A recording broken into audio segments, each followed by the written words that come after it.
Hey everyone, hope you've all had a good Christmas. Mine's been hectic. Sorting out new tech and stuff for the kids because they've got laptops and mobile phones and it's just been nuts. But it's been a good one. Looking forward to the new year as well. Right, a few weeks back I got into a discussion about the shampoo bars. On one of the groups that I'm in now.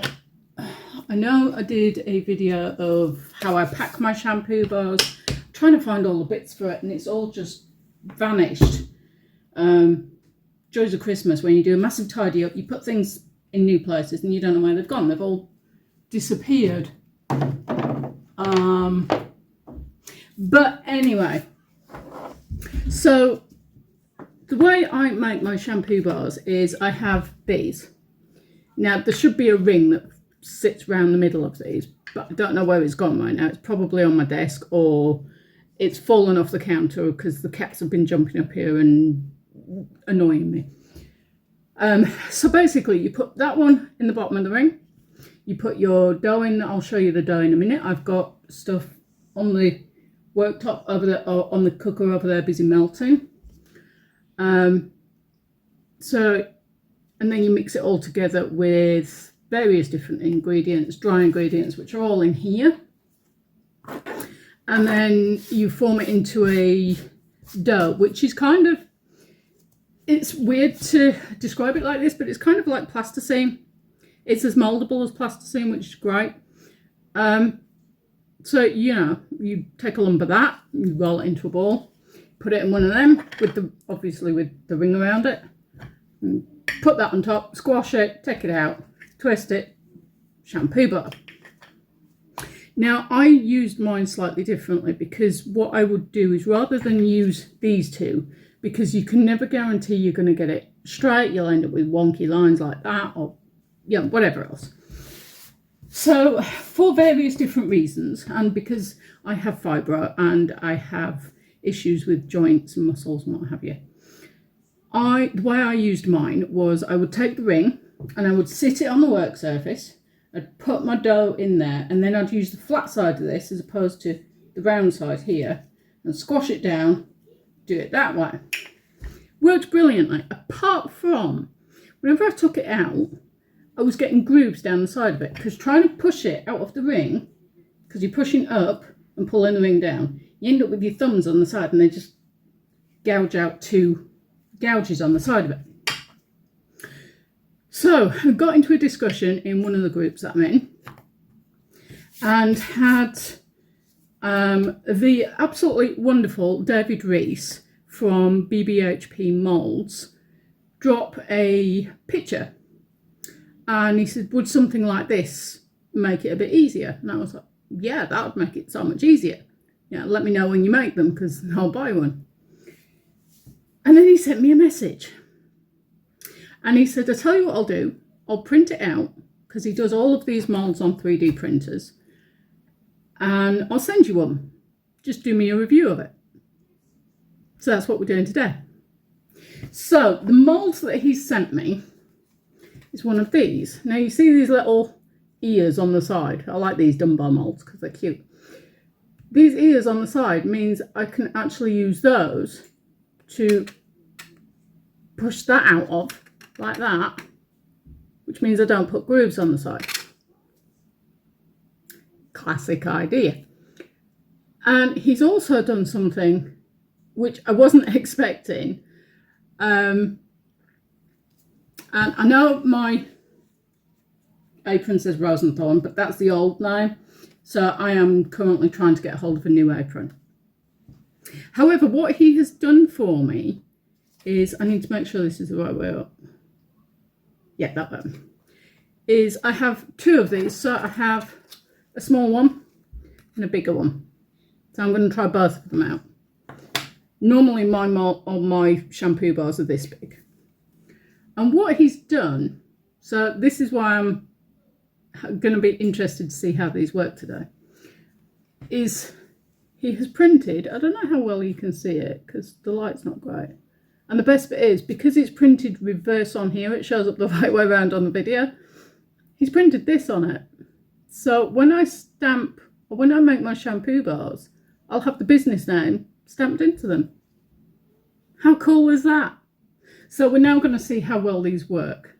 So give me a few minutes. I will make up the dough and I'll be right back. And then we'll give these a go and see how well they work.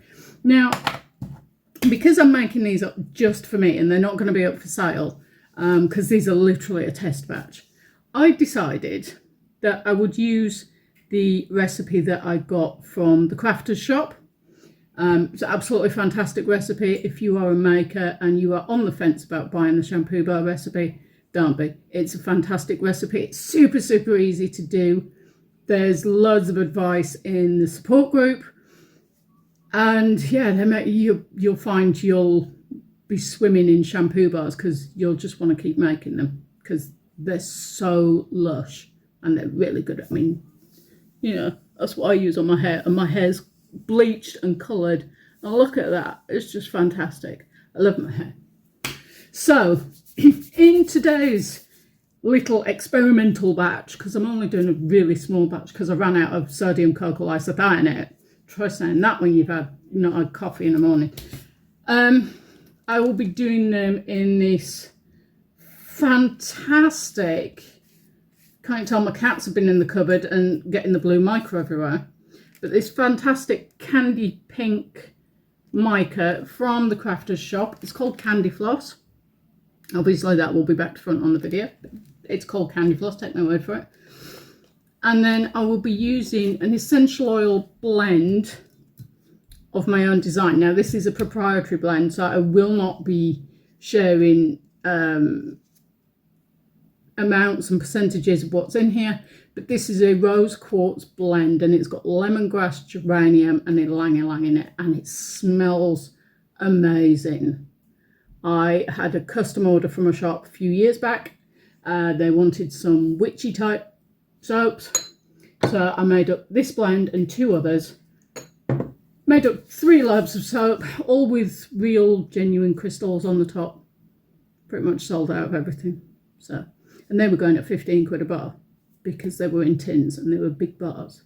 So yeah, but I'm going to go see if all my butters and waxes and emulsifiers and emollients and everything else have melted, and I'll be right back. I will have a mask on, so I won't be doing much talking. I will do the rest of the video and do a voiceover with it, hopefully. But I'll see you in a few minutes.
go, mask free. So, in case any of you were wondering, the reason I have the mask on is one of the main ingredients in these shampoo bars is something called sodium cocoyl isocyanate powder. Now, while it does make a really, really good shampoo bar, it's also really, really dangerous to breathe in. And as you can see, this stuff kicks up a lot of dust. Once it's wet, once it's been wet down, it doesn't, it's fine. So you can take the mask off once it's all been wet down and incorporated. Now, I don't know if it's because it's such a tiny little batch, because I'm used to making a batch like 4 times the size of this, but I kind of ran out of sodium cocoyl isocyanate. So I'm having to make a much smaller batch than I was planning on. But there's our dough.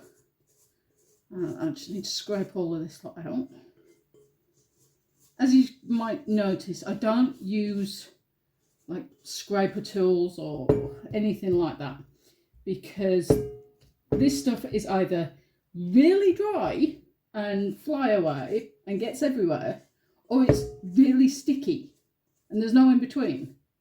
Not until it hits the point where you can mould it. And by that point, you don't need to use any tools anyway, apart from your hands. So, I can't tell you how good this smells. This smells absolutely amazing. Now, I did just kind of eyeball look how clean that's come out. Beautiful. We love it. Hardly any wastage. So, what I'm going to do with it now is, like Play-Doh, to soften it up and get it the best, you need to play with it. It's the term Play-Doh, obviously. But you can see the colour of this. Look how beautiful that is. Look at that pink. I think I might, next time if I'm doing this for myself, I might put a bit less of the mica in, but I wasn't sure how much I needed, or how well the colour was going to show up, because yeah, so just kind of eyeballed it. But these aren't going to be up for sale anyway. These are for me.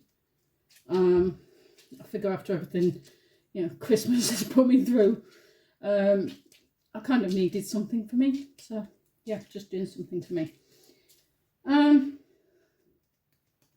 So yeah, you just basically, I mean, like I said, this recipe is so simple and it's so beautiful, and I can only say a huge thank you to the lady that came up with it and was gracious enough to say, yes, that's fine, you could put this recipe up for sale and other people can buy it and get assessed to make it and everything else. I'm so glad it's warm in this kitchen, because otherwise this will be a nightmare to handle. So I think that's just about there. So now, because I've, as you can see from these moulds, I haven't actually tried them yet. So I have no idea how this is going to go. So you'll be able to see how well it goes with me. So let me just move all of this stuff out of the way, because what I need to do now, I'll give that a spray down. It's not very clean. Well, it is clean, it's just got stuff all over it. So rubbing alcohol. If you're a maker of anything cosmetics, rubbing alcohol is your friend, because it gets rid of most stuff. I mean, yeah, I could do with taking the top off this and giving it a proper. There you go. That's from one of the water-based colorants that I've got as well. So it gives you a really good red. Yes, rubbing alcohol is your friend. So let's tear this out. And we'll see how much we've got here, and then split it into 2 bigger ones and 2 small ones, I think. So we have 251.5 grams. So like I said, most of my big bars tend to be about 60 grams. So if I do 2 that are at 60, that gives me what, 120? Might do them a little bit bigger than that. Normally, again, because I'm so used to doing these, normally I just eyeball it. But trying to be professional here. So I'll do these into roughly 4 pieces like that. I mean, yeah, there's nothing stopping you if you wanted to. If you were doing it, if I wasn't having to test this mould out, I could literally just leave them like that. Let them go solid like that, because they're perfectly acceptable. Shampoo bars for yourself, that's 69. 69. Now, I'm being childish. 64. What's this one? 65, so that's a reasonably close one to that. 52. Right, okay, so we'll take some off here. It's alright, I think one of my cats is trying to get into the kitchen. So, yeah, one of my cats is trying to get into the kitchen. I can hear him at the kitchen door. He's busy scratching the carpet up. 56. Take a bit more of these. Right, that's 60. 61, and then these two are what? 64, 65, 65, 64. Okay, so we've got 2 bigger ones here, 2 slightly smaller ones. So we'll do the smaller ones first. Now, like I said, these are about 60 grams each. So these are about the sort of standard size I would use. So what I might actually do is do the bigger ones. And let's see. Yeah, that's 61. This one's just over 60. So we'll do the standard size mould that I've got, which is this one here. Oops. So what I'll do is I'll show you how I'm going to do this. So put them all down on there like that. I might actually need to get, wasn't thinking this through because I wasn't thinking about doing videos, but so what we'll do is put the ring down like that, and then literally put that cat hair everywhere into the ring and just press it down with my hands. Now it is going to stick to the work surface. That's a given. Yeah, because you're doing it directly onto the work surface. That's a given.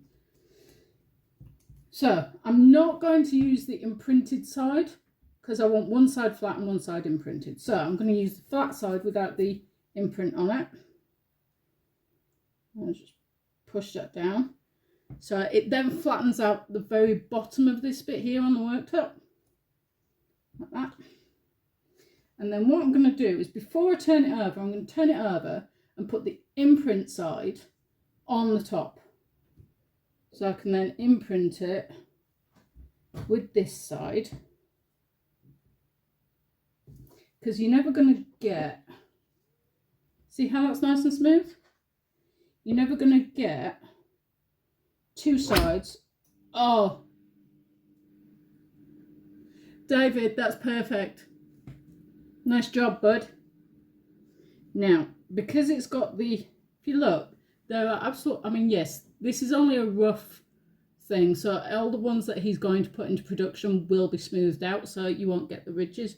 But I actually kind of like the ridges. It gives, you know when you feel the side of a coin, one of the coins that's got the ridges on it, you could tell which coin it is because of the ridges. And it kind of gives you a bit of extra grip as well. I kind of like this. So, I don't know, I'm in 2 minds. I kind of like the ridges on the side. But anyway, let's see how well this will come off because of the imprint. See, normally I twist it, but because this has got the wording on it, I can't twist it. That's the only complaint I've got at the minute. Yeah, because you twist it and it kind of messes with the imprint. I'm not sure about that. I don't know if it's the font or whether or not I need to put a piece of plastic in between it. So wondered what I've got on my nose. I've got oh, the joys of making stuff. You end up with shampoo bars up your nose. I think what I might have to do is get a piece of plastic or something and just see if it'll work that way. So we'll try the other one. Because like I said, it might just be my font because it's quite a curly font. So you might be fine if you've got a straighter font on it, not one that's quite so curly. But, you know, what can I say? I'm a sucker for curly fonts. It's just me. But as far as the actual ears on this work, oh, they're brilliant. They're absolutely brilliant. What I'm going to do is I'm going to do this one, but not put the logo in it. So I'll just have it as flat sides. Because, like I said, I think it might be... Do I have any plastic anywhere? She wonders. Might be able... Oh, cling film. Give me 1 second.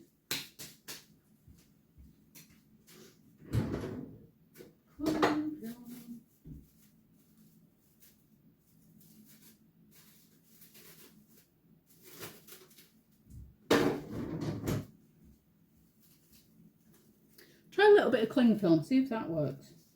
Might work. Yeah, stop it kind of embedding into the print there. Just give that a clean up. See, the good thing about these is, even though they're 3D printed, you can still clean them with rubbing alcohol if they get way too messy. But I have found the easiest way to clean them isn't with rubbing alcohol, especially if you're making shampoo bars. The easiest way to clean them is to leave them and let them go solid, let them go completely dry. And then, yeah, it literally just brushes off. Right, so we'll embed that in there. Now I need to do something with this and get it all out of the way. And then twist. Because if you're doing it straight onto the work surface, you do need to give it a bit of a twist. And then... How easy is that? You know, you've got little thumb ridges there and you just push down. Oh, that's so much better. Oh, look at that. How pretty is that? Ooh. Cling film. Cling film works. So there we go. We have the first one at the top here without the cling film, and then this one with the cling film. Now I prefer this one because, you know, you can read what it says better. Well, obviously you can't because it's back to front, but not much I could do about that. My video skills aren't brilliant. So that's the big one. So we'll now have a go with the little one, because the little one, like I say, is a little bit smaller. I don't know how much smaller actually. So I know this big one will do 60-gram bars quite happily. Yeah, I mean, you might even be able to get slightly bigger than that. So this one is, I think this one's a 2-inch and this one's a 2.5 inch, but I will measure them. And yeah, David, when you see this, can you just, because my memory is like a sieve without a net in it, can you let me know what it is? I think it's the big one's 2.5 inch and the small one's 2 inch, I think. So we'll try the little one as well. And again, we'll do the same thing with the cling film, because then it'll give you an idea of what it looks like on a smaller one. I might actually redo this one, but we'll see. We'll see. We're getting ahead of ourselves here. So again, this is a 60-gram bar. I think I'm going to drop this down to about 55 grams. Oh, that wasn't a bad guess. 54 grams. Although no, I'll take it a bit further. I'll take it down to 50. There we go. So this will be a 50-gram bar. Now the thing with this recipe is when you use it, it does, as it cools down, it does start to firm up quite nicely. Which is great, apart from the fact when you are making a huge batch, when you start with the first one, the whole lot is nice and squishy and soft and works perfectly. By the time you get to sort of the last 3 or 4, yeah, you're running the risk of it setting up. So you do need to keep alternating between making them and squidging, because you can see that's already started to firm up. So let's do this one. And actually, I might try something with this. So, press that down and make sure that other side is nice and flat. I don't know how I'm going to do this. Flip it over. Because what I was thinking was, no, we'll just have one side with the print on it. So simple. Oh, that's super pretty. That's really cute, actually. Look at that. How cute is that? Little 50-gram bar. Yeah, you can just pop the edges down like that, give them a nice smoothing out. Little 50-gram bar with my logo in. And normally by this point, by the time I've done a batch, I'm in so much pain from doing it. Like, genuinely so much pain. Because those of you that suffer with fibro will know what I'm talking about here. When you overstress the joints, you don't feel it straight away, and it can take anything up to 3 or 4 days before you actually start to realise, yeah, I may have overdone things. By which point, yeah, you're kind of a bit, so it's not great. But, I am so loving this because so far, nothing, no twinges, no nothing. So, yeah, I think you're definitely onto a winner with this one. Like I said, I'll do this one. I think I might have enough left over for a little tester bar. Although I don't really need a tester bar because these are for me anyway. Like I said before, these are for me. So,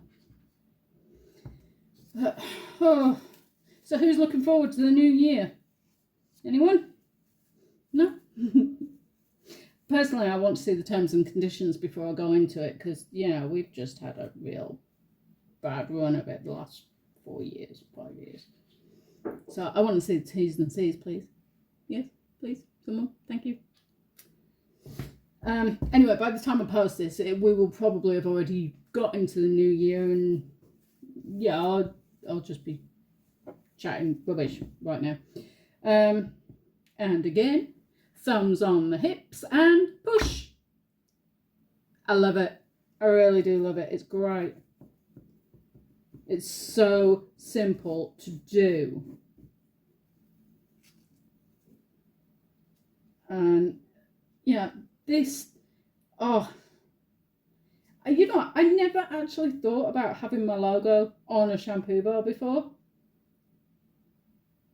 But now seeing it on here, I'm like, yeah, I like it. It's super cute. It's great advertising. And yeah, you know what? I'm going to squidge this one. This one that didn't work properly, I'm going to squidge that and redo it. So, yeah, once I obviously have put this video up and I've linked David and BBHP Moulds, go look them up. They are a fantastic little shop. They do 3D printed moulds. They do vacuum moulds as well. All the moulds can be used for bath bombs, shampoo bars, bubble bars, you name it, you can use it for them. As far as I'm aware, also, I think the vacuum packed moulds, or the vacuum ones, plastic ones, I think they're also suitable for things like wax melts, melt and pour soaps, plaster of Paris stuff, that kind of thing. The 3D printed moulds that they do are all printed to order, so they do take a little while to turn up. Having said that, I've ordered 3D printed moulds off other places before now, and they've all said the same thing, printed to order. Now, last time I got something from David and BBHP Moulds, I got the order come through going, yep, thank you for your order, it'll be a few days for us to print it, blah, blah, blah.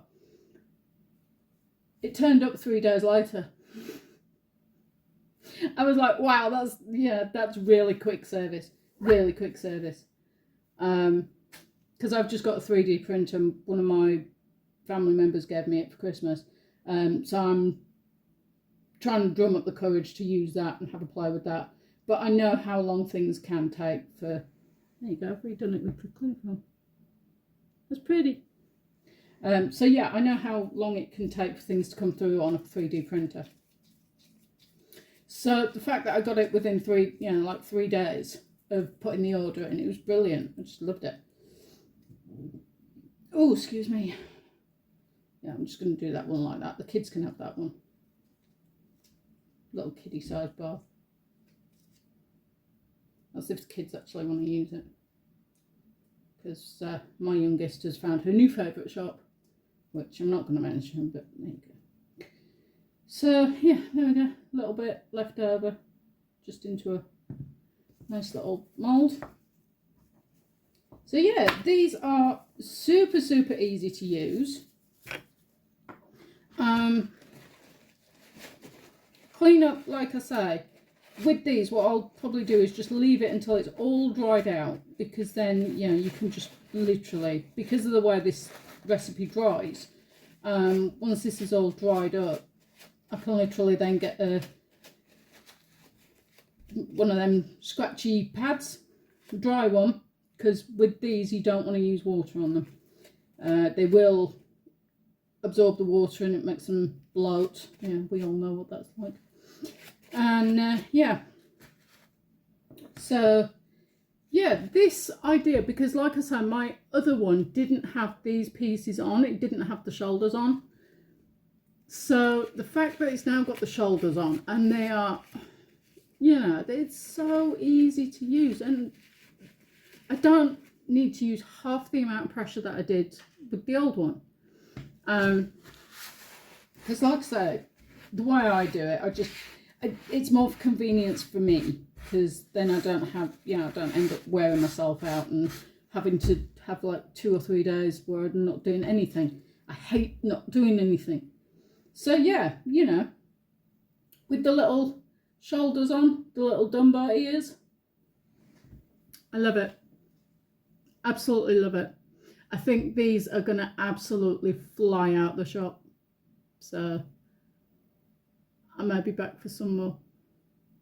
I may have to get some with different designs on. So thank you very much, David. And I did say I was going to get the review done, and I've got it done. It just took me a little while, but as life gets in the way. So yeah, shampoo bar molds, absolutely fantastic. Super, super easy to use. Super, super brilliant price as well. If these are selling at a similar sort of price to the other ones, they are super cheap. Well, I say super cheap. They're not super cheap, but they are probably the cheapest you will find anywhere for a 3D printed mould. And if you speak to David really, really nicely, you do your custom logo.